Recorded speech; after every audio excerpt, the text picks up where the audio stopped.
एक कहानी है, कोलकाता के एक सीधे साधे लड़के की कहानी। सुनना चाहोगे? उसके सपनों की, उसके प्यार की कहानी, उसके टूटकर बिखरने की और फिर से खुद को समेटने की कहानी, उसके पागलपन की, उसके इश्क की कहानी जिसका जिक्र उसने किसी से किया और वो कहानी एक किताब बन गई। एक खूबसूरत किताब। पढ़ना चाहोगे आप वो किताब? बड़ा कॉलेज, हाई फाई कैंपस, बहुत बड़े सपने नहीं थे शशांक के। एक प्यारी सी खूबसूरत सी जिंदगी थी जो जीना चाहता था वो, अपने साथ और अपने कुछ दोस्तों के साथ। वो दोस्त जो उसके लिए सब कुछ थे, पूरी जिंदगी थे जो उसके लिए। रोवैन, अस्मी, असीम यानी कि फैटी और ऐना, जिनके साथ हर पल जिंदगी जीना सीख रहा था वो। पिछले कुछ सालों में यूं हुआ था कि वो इन चारों के बिना अपनी जिंदगी की कल्पना भी नहीं कर सकता था। हाँ, कभी कभी प्यार की कमी सी लगती थी उसे, जिसे शिद्दत से ढूंढने की कोशिश में लगा था वो। अपने हर एक ख्वाब में जिसकी तस्वीर उकेरने की कोशिश करता रहता था वो। जानना चाहोगे आप कि वो उस प्यार को मिल पाया कि नहीं? और अगर मिल पाया तो क्या उसे पहचान पाया? उस पार्क के कोने में बैठा हुआ वो अपनी पिछली जिंदगी के पन्ने पलटकर हर बार की तरह उस दिन भी देख रहा था।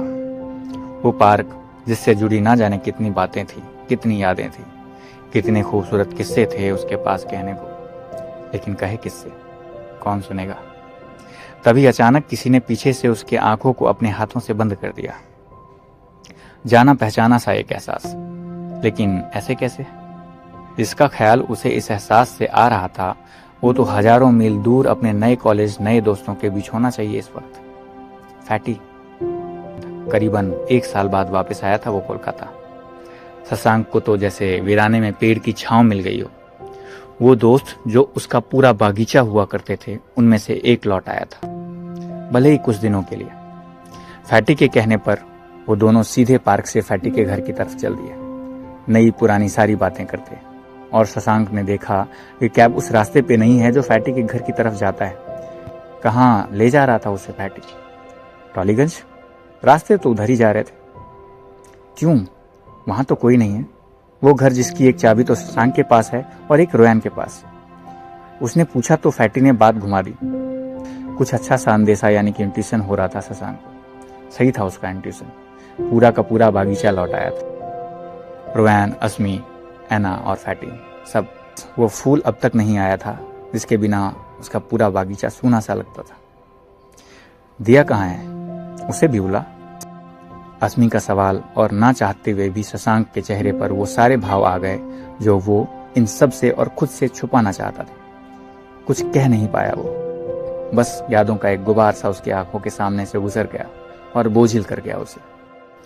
उस दिन वो मिस्टर मुखर्जी के क्लास में बोर हो रहा था जब उसके दोस्त रोहन ने उसे टेक्स्ट किया कि आज इस खड़ूस की क्लास बंक करते हैं।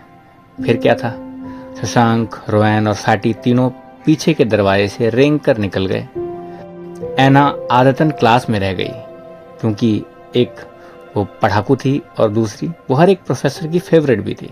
खैर, कॉलेज कैंटीन में बोर होते होते शशांक ने ऐसे ही एक आइडिया दिया कि दीदी से मिलने चलते हैं। दीदी यानी कि शशांक की बड़ी बहन जो अपने हस्बैंड के साथ सॉल्ट लेक में रहती थी और जो शशांक के साथ साथ शशांक के दोस्तों को भी खूब मानती थी। अस्मी झट से तैयार हो गई, रोहन भी तैयार हो गया। फैटी के वही पुराने नखरे। खैर, अस्मी, रोहन और शशांक ने बस पकड़ ली। शशांक हालांकि इस बात से अनजान था कि ये बस राइड बहुत कुछ बदल देने वाला था उसकी जिंदगी में। बस में भीड़ कम था। सबसे आखिरी सीट्स पे बैठे तीनों दोस्त आपस में मशगूल। और तभी एक हवा के झोंके से लहराते कुछ बालों ने शशांक के हाथों को छुआ और शशांक ना चाहते हुए भी उस तरफ आकर्षित होने से खुद को रोक नहीं पाया। उसके सामने वाली सीट पर कोई बैठी थी जिसका चेहरा वो नहीं देख पा रहा था, लेकिन उसके लंबे बाल बार बार शशांक को छेड़ रहे थे। उसे अच्छा लग रहा था। वो उस खूबसूरत बालों वाली लड़की को देखना चाहता था, जानना चाहता था कि कहीं ये वो तो नहीं जिसकी उसे तलाश है। लेकिन बस की भीड़, उसके दोस्त और शशांक का सादा और शाय नेचर, वो बैठा रह गया। बस रुकी और वो लड़की उतर गई, चेहरा देखे बिना। बस उसके बालों की छुअन का एहसास उसके मन से नहीं जा रहा था। वो जानना चाहता था उस चेहरे को, बात करना चाहता था, सुनना चाहता था, पूछना चाहता था कि क्या तुम वही हो जिसे ना जाने कितने जन्मों से ढूंढ रहा हूं मैं। सारी बातें उस लड़की के साथ उस बस स्टैंड पे ही रह गई और बस आगे बढ़ गई। हालांकि पता नहीं क्यों शशांक को लग रहा था कि ये अंत तो नहीं है। वो अपनी दीदी के यहाँ पहुंच तो गया था, लेकिन उसका मन कहीं पीछे, बहुत पीछे छूट गया था। उस बस स्टॉप पे जहां वो खूबसूरत बालों वाली लड़की उतरी थी। काश की थोड़ी हिम्मत कर लेता, उसे देख लेता, तो कम से कम पहचान तो पाता अगली बार जब मिलता। अब कहाँ दुनिया की इस भीड़ में उन्हीं बालों को पहचान पाएगा। दीदी, अस्मी और रोयन बात कर रहे थे और शशांक अभी भी उन्हीं लटों में उलझा हुआ था। काश कि एक बार फिर वो सामने आ जाए। वो इस बार मौका नहीं गवाएगा। वो मन ही मन प्रार्थना करने लगा। हालांकि उसे ये भी पता था कि उसकी प्रार्थनाएं अक्सर ही स्वीकार नहीं की जाती। उसे क्या पता था कि सारे अस्वीकार्य प्रार्थनाओं का फल इस प्रार्थना में मिलने वाला है उसे। अचानक से उसकी नजर खिड़की के उस पार सामने वाली खिड़की की तरफ मुड़ी और वो देखता ही रह गया। एक खूबसूरत सी लड़की, लंबे बिखरे हुए बाल और उन बालों के बीच एक चांद सा चमकता हुआ चेहरा। वो अपने घर के किचन में थी, कुछ काम कर रही थी। नजरें यूं झुकी कि अगर उठ जाए तो सैलाब आ जाए। एक कसक सी जगी शशांक के मन में, फिर एक गिल्ट कि अभी तो उस बालों वाली लड़की के बारे में सोच रहा था और अभी तुरंत इस लड़की पे मोहित। ऐसा तो नहीं है वो, दिल फेंक। और फिर उसने गौर किया, वही सफेद कमीज वाली स्कूल ड्रेस इस लड़की ने भी पहन रखा था। कान खाली थे, कोई झुमका नहीं। उस लड़की ने अपने बालों को अपने चेहरे से हटाने की कोशिश की और उसके हाथों में वही नजाकत और वही लाल धागा। कहीं ये वही तो नहीं? वो मुड़ी और दिल धक से रह गया शशांक का, जैसे उसकी चोरी पकड़ी गई हो। ये वही थी। उसके कांधों को बहुत देर तक निहारा था बस में बैठे बैठे शशांक ने, उसकी एक झलक पाने की उम्मीद में। वही थी वो। उसकी प्रार्थना स्वीकार हो गई थी, लेकिन आगे का रास्ता आसान नहीं था। बहुत मुश्किल होने वाली थी शशांक के लिए। उसका नाम नहीं जानता था और ना ही उसे ये समझ में आ रहा था कि वो उससे बात कैसे करेगा। कैसे?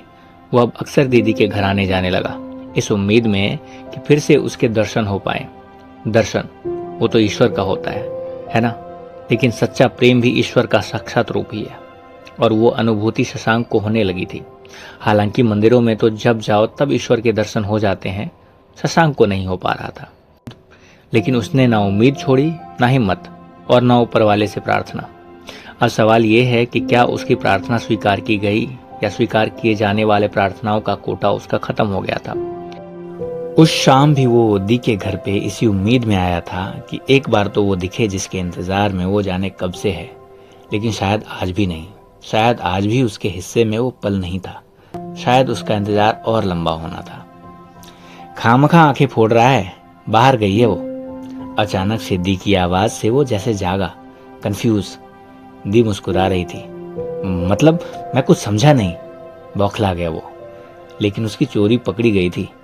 दी समझ गई थी कि मैं अब अक्सर क्यों आने लगा हूं और ठीक उसी जगह क्यों बैठने लगा हूं। ठीक है, नहीं बताना है मत बताओ, मैं भी नहीं बताऊंगी उसका नाम और हेल्प भी नहीं करूंगी। दी की प्यारी सी धमकी और अचानक से शशांक के सुर बदल गए। वो शुरू से अभी तक की पूरी कहानी एक सांस में सुना गया और मिन्नतें करने लगा कि दी उसकी हेल्प करे। लेकिन दी भी मजे लेने के मूड में थी। थोड़ा सा सताकर जाते वक्त बस नाम भर बताया शशांक को उन्होंने, और शशांक के लिए वो काफी था। दिया। पूरी रात कोरे कागज पे दिया का नाम अपने नाम के साथ लिखता मिटाता रहा। बस उन दोनों नामों को एक साथ देखकर खुश होता रहा शशांक। सोचता रहा कि कब पहली बार मिलेगा उससे, मिलके कहेगा क्या उसे भी वो उसी शिद्दत से चाहेगी या नहीं। इसी उहापोह में जाने कब नींद आ गई उसे। सुबह उठा तो उसके दोस्त उसके इर्द गिर्द जमा थे। सबके चेहरे पर एक सवाल, क्या हुआ, तुम लोग कब आए और मुझे ऐसे क्यों देख रहे हो? उसने सवाल किया। किसी ने कुछ नहीं कहा। थोड़ी देर बाद अस्मी ने सवाल किया, ये दिया कौन है शशांक? शशांक को काटो तो खून नहीं, उन्हें कैसे पता चला? अभी तक कंफ्यूज ही था कि शशांक के सामने अस्मी ने वो कोरे कागज रख दिए जिस पर पूरी रात वो दिया का नाम लिखता रहा है। बचने का अब कोई ऑप्शन नहीं था उसके पास। उसने बताया दिया कौन थी, कैसी थी, क्या थी, कैसे उसने कुछ दिनों में ही उसके दिलो दिमाग पे कब्जा कर लिया था, कैसे दिया के इतर कुछ सोच ही नहीं पा रहा था शशांक। पूरी कहानी बताने के क्रम में शशांक को एहसास हुआ कि उसे दिया सिर्फ पसंद नहीं, उससे उसे प्यार हो गया था। जो लड़की शायद उसे जानती तक नहीं, वो शशांक की पूरी दुनिया बन चुकी थी। मेरे मन में भी शशांक से कहानी सुनते वक्त वही सवाल आया जो आपके मन में है। क्या वो दिया को मिल पाया? मिला तो कैसे? आगे क्या हुआ? जानेंगे अगले भाग में। बने रहिए बातें बाई KRV पे मेरे साथ इस ऑडियो सीरीज में, जिसका नाम है सामने वाली खिड़की। अब इस कहानी को आप पूरा एक साथ अमेज़न किंडल पे ई बुक के रूप में भी पढ़ सकते हैं। The girl next window, paperback जल्द ही।